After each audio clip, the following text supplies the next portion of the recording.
My name is Edem Ansah. I grew up in Hohoe, schooled around Hohoe, and later on ended up in banking, did a bit of FMCG. But football has always been a passion.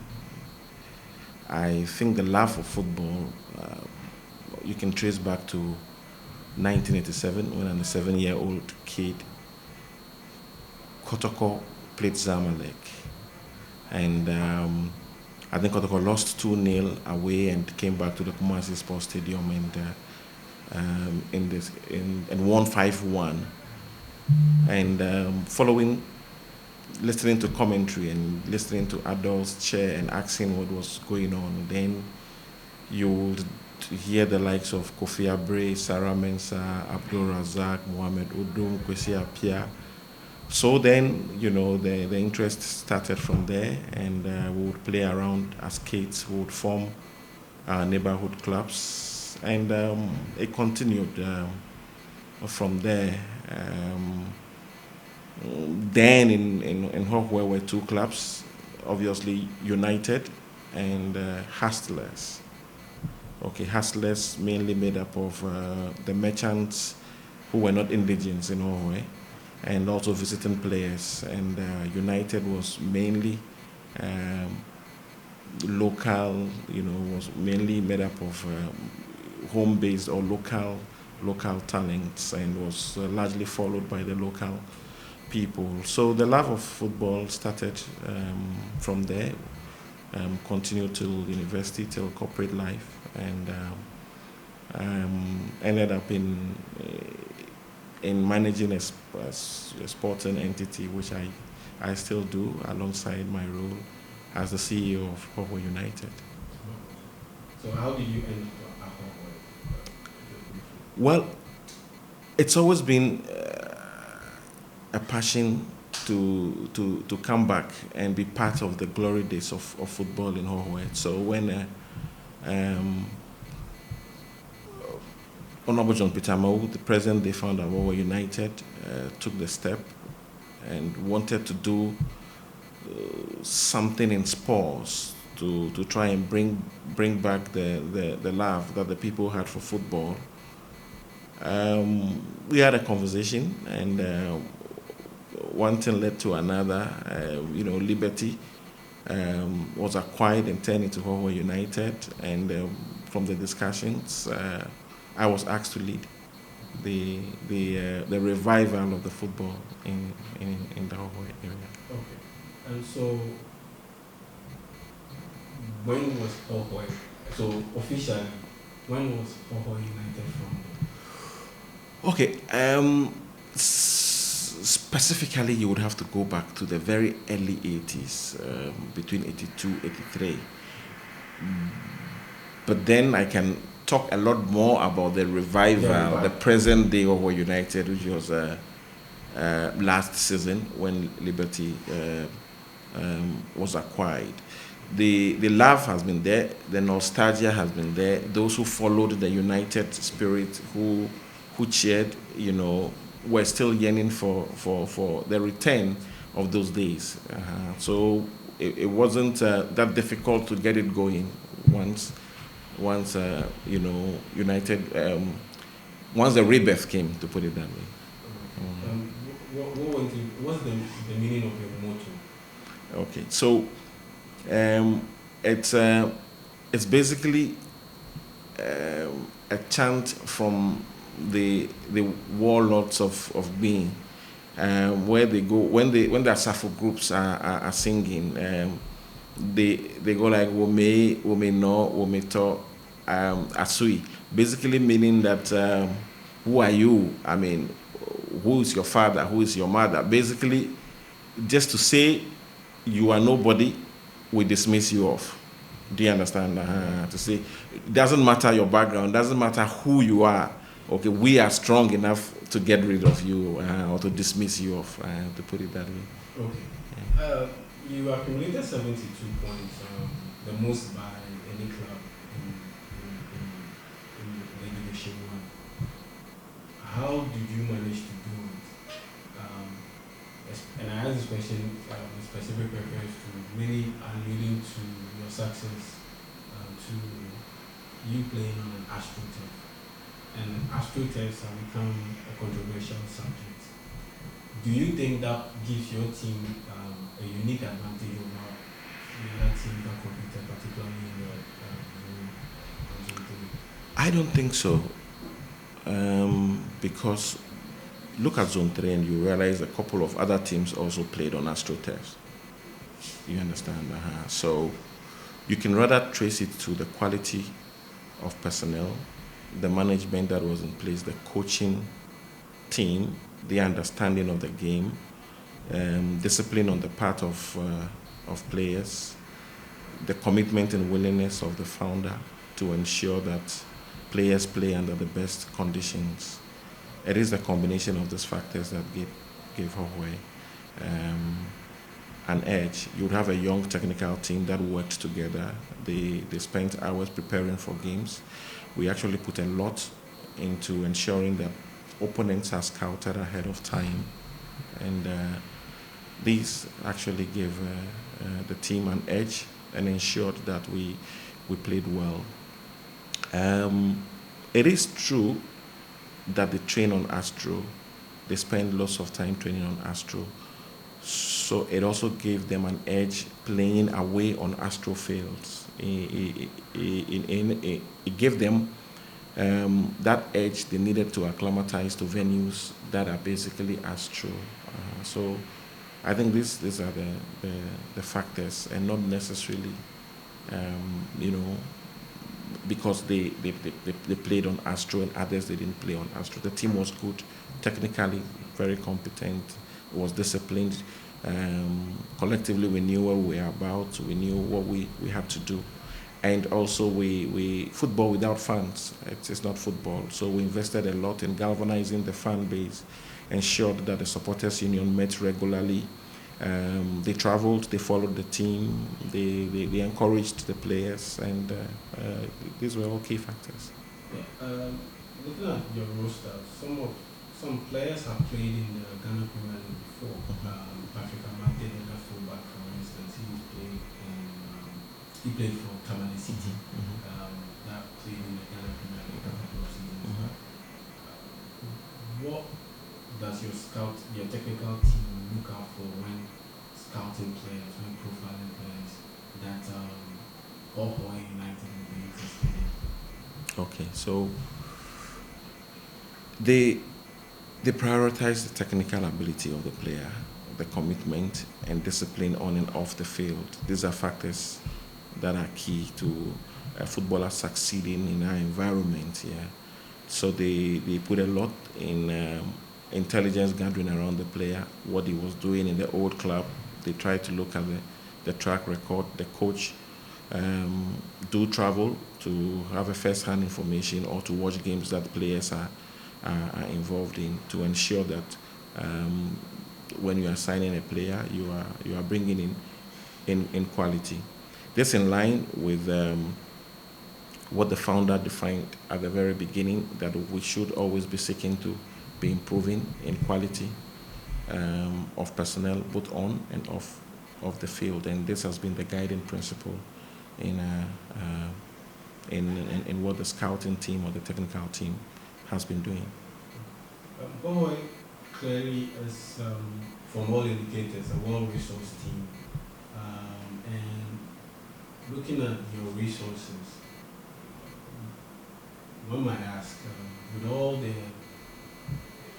reports that have come in about injuries related to players playing in AstroTurf, why didn't Hohoe go in for a natural grass playing surface or a hybrid playing surface?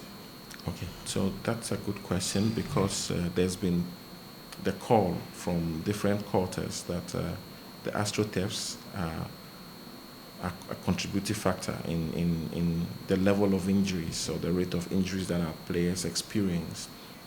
The plan was twofold: to construct an AstroTurf and to construct a modern grass field as well. So I would say plans are far advanced. The construction team had been there to have a view at the location, and I believe before the start of the season, the grass field would also be done, because not all venues are Astro, okay. And if you look around the world, what's happening? Most of the venues are the world is actually moving towards much more grass pitches. So we are also trying to do the same. However, you would have to admit that you play some matches on Astro and you play some on grass. So there's a need to have both so that you can train and be used to both, and then you don't find yourself wanting away when the venue. So in the near future, we will. However, definitely will have a grass field. Okay. Yeah. And it's not because we are the most resourced, it's just because we believe that if we want to do the football, then we have to do it well. So we have to try with the scarce resources available to ensure that we are optimizing. Yeah. So before we move over to, you qualified to the Ghana Premier League. Before we move over to the Ghana Premier League, that's a different chapter. The chapter you just crossed, or you just flipped over, life in the Division 1. Kindly give us a summary of what life in the Division 1 is like, competing in the Division 1. Okay, it's an exciting category of league to play in, and some of the best players in the country are in the Division 1. And the fact that 3 Division 1 clubs are in the semi-finals of the FA Cup, should give a clear signal as to the level of quality. It's full of passionate fans, very competitive league. The level of football is tough, and you have some of the experienced players who have played in the Premier League playing in there. So it's a competitive league, and an exciting one, to play in. Obviously, it has a couple of challenges, which collectively we would keep working together to ensure that the problems are addressed.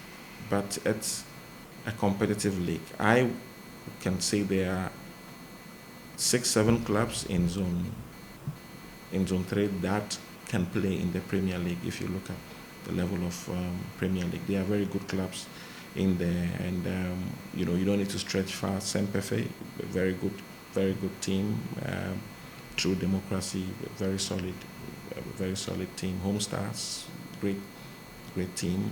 These are tough customers that you would encounter. Rainmasters was a very solid team. So the level of competition in there is high. The quality of football is high. Obviously, the venues are not all of the same quality that you would want you'd want to see. But then again, it just reminds us that there's a lot of work to do going into the future. But it's definitely a good league and a good zone, Now to the Ghana Premier League. It's a league that has had a lot of controversial issues pop up in recent years. The polling incidents happened just this past weekend. Nations FC, they abandoned the league game against Barcelona Stars. A lot of troubles associated with the Ghana Premier League.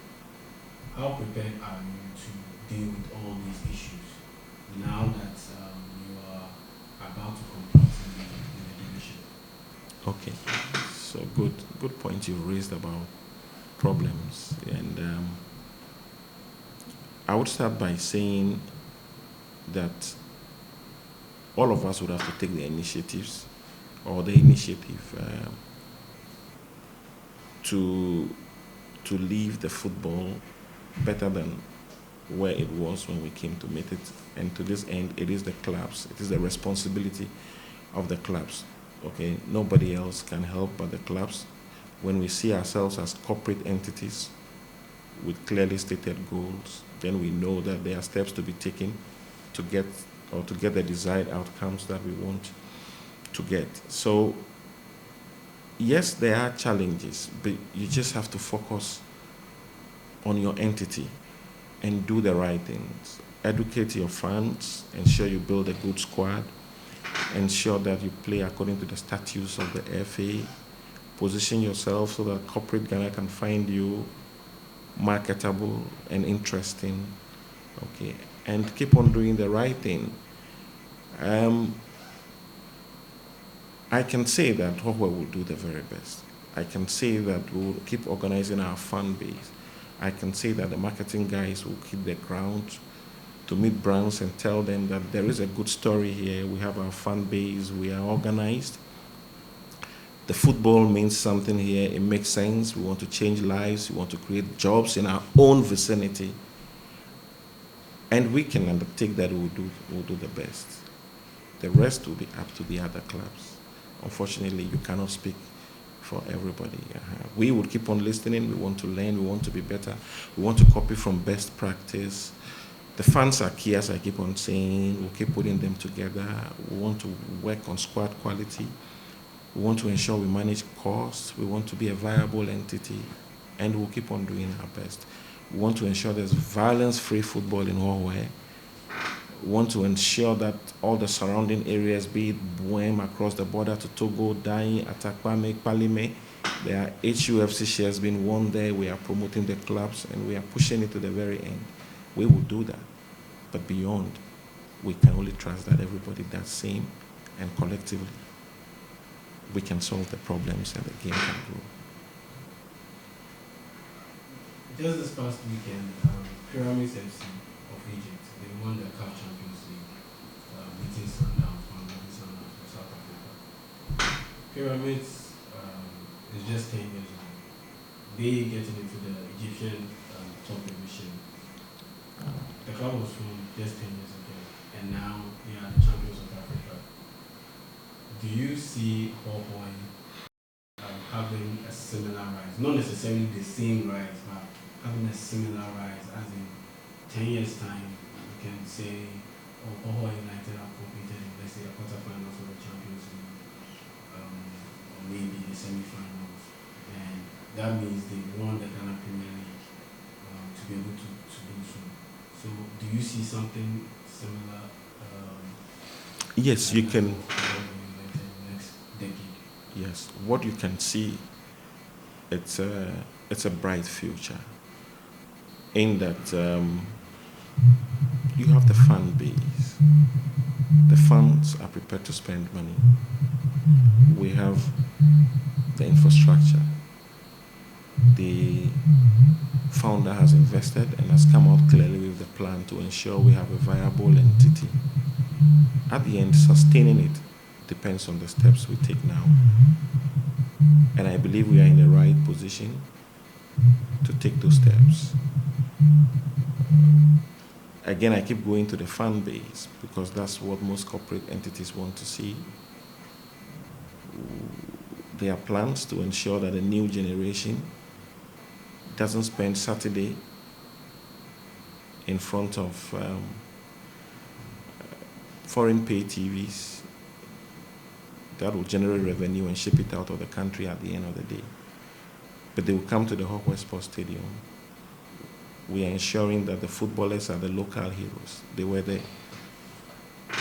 They are the examples. Same as in 87, 88, we had Henry Aqua, who later played for the Black Stars. He was a hero, and we used to troop to training grounds to go and watch him in Hall. You understand? And you admire him. The ladies wanted to shake his hands after every game. You understand? This generation must find these heroes in the new generation of Hohoe players, and not in anybody playing in Kidderminster or anywhere in London or any corner in Madrid. You understand? So we are going to the schools to preach HUFC. We are taking HUFC to the communities. We are organizing the fan base. That's a start. We are putting ourselves in position to attract quality. Every local brand matters. The man that gives you ice water, the lotto seller that gives you 10 cedis matters. Because if you don't hold that well and package him well, the big multinational will never come. The one that gives you rice, we want to give him attention. We want to continue with the pitch side panels in the stadium. We want to declare fun and brand days where we go and show appreciation. We want to knock on as many doors as possible, then sponsorship funds coming. We are hoping that players will move out and bring in income, but no club can depend on player sales alone. It doesn't work anywhere in the world. So we want to do everything that the good clubs or the big clubs do to succeed, and we want to do that in Hohoe. We want to make sure we attract the best of personnel who come in to work. You understand? Everybody must be seen to be working. The Accra rep must be up and doing same as the team manager based in Hohoe, or same as the North American Hohoe United fans rep there. All of us must feed into that collective vision and keep pushing the frontiers and ensure that we always do well and we improve. And if this continues, then we can go to the 10 years that you spoke about. We can become the brand that you mentioned.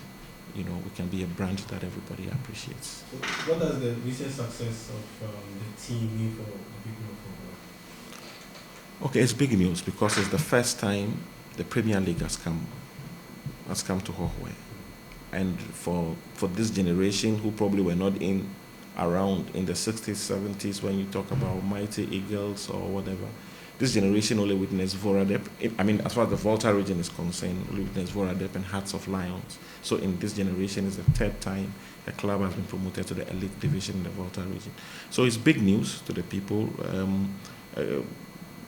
They are crazy about football. They love their football. So, you know, and it is more so a big news because of the funders' passion for community development as a change maker or trying to always do new things to bring smiles onto the faces of the people.